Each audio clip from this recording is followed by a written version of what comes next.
नमस्कार दोस्तों, आज के इस बेहद खास वीडियो में हम आपके लिए जितिया व्रत की कथा लेकर आए हैं। एक समय की बात है, नर्मदा नदी के पास कंचनवटी नाम का एक नगर था। नदी के पश्चिम दिशा में मरुभूमि थी जिसे बालूहटा कहा जाता था। वहां विशाल पाकड़ का एक पेड़ था। उस पेड़ पर चील रहती थी। पेड़ के नीचे एक खोखर था जिसमें सियारन रहती थी। चील और सियारन में गहरी दोस्ती थी।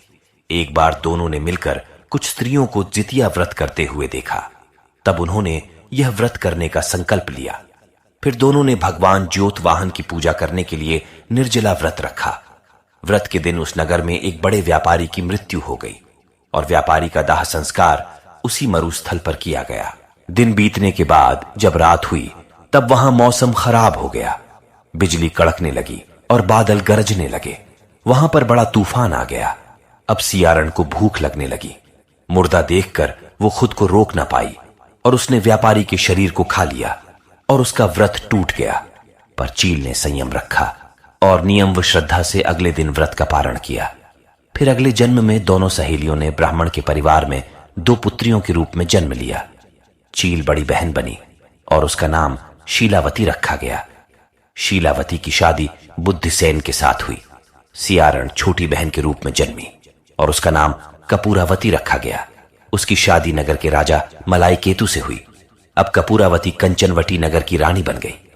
भगवान ज्योतवाहन के आशीर्वाद से शीलावती के 7 पुत्र हुए, पर कपूरावती के सभी बच्चे जन्म लेते ही मर जाते थे। कुछ समय बाद शीलावती के 7 पुत्र बड़े हो गए। वे सभी राजा के दरबार में काम करने लगे।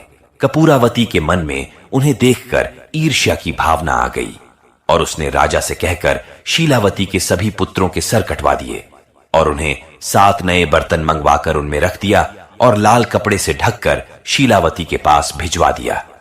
यह देखकर भगवान ज्योतवाहन ने मिट्टी से 7 भाइयों के सिर बनाए और सभी के सिर को उनके धड़ से जोड़कर उन पर अमृत छिड़क दिया, जिससे सभी में जान आ गई और शीलावती के 7 पुत्र जिंदा हो गए और अपने घर लौट आए।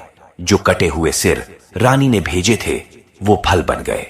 दूसरी ओर रानी कपूरावती शीलावती के घर से पुत्रों की मृत्यु का समाचार सुनने के लिए व्याकुल थी। जब बहुत देर तक कोई समाचार नहीं आया तो कपूरावती स्वयं ही बड़ी बहन के घर चली गई। वहां सबको जिंदा और खुश देखकर वह बेहोश हो गई। जब उसे होश आया तो अपनी बहन को उसने सारी बात बता दी। उसे अपनी गलती का पछतावा हो रहा था। भगवान ज्योतवाहन की कृपा से शीलावती को पूर्व जन्म की बातें याद आ गई। वो कपूरावती को लेकर उसी पाकड़ के पेड़ के पास गई और उसे सारी बात बताई। यह सुनकर कपूरावती उसी समय मृत्यु को प्राप्त हुई। जब राजा को यह खबर मिली तो उसने उसी जगह पर पाकड़ के पेड़ के नीचे कपूरावती का दाह संस्कार कर दिया।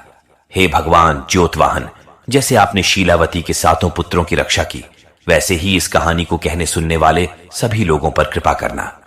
उम्मीद करता हूं आपको ये जितिया व्रत की कथा पसंद आई होंगी। अगर आपने अभी तक हमारे चैनल दिव्य ज्ञान मार्ग को सब्सक्राइब नहीं किया है तो इसे सब्सक्राइब जरूर कर ले और वीडियो को लाइक और अपने परिवारजनों के साथ शेयर जरूर करें। मिलते हैं जल्द ही एक और नए वीडियो में। तब तक के लिए आप लोग अपना ख्याल रखिए।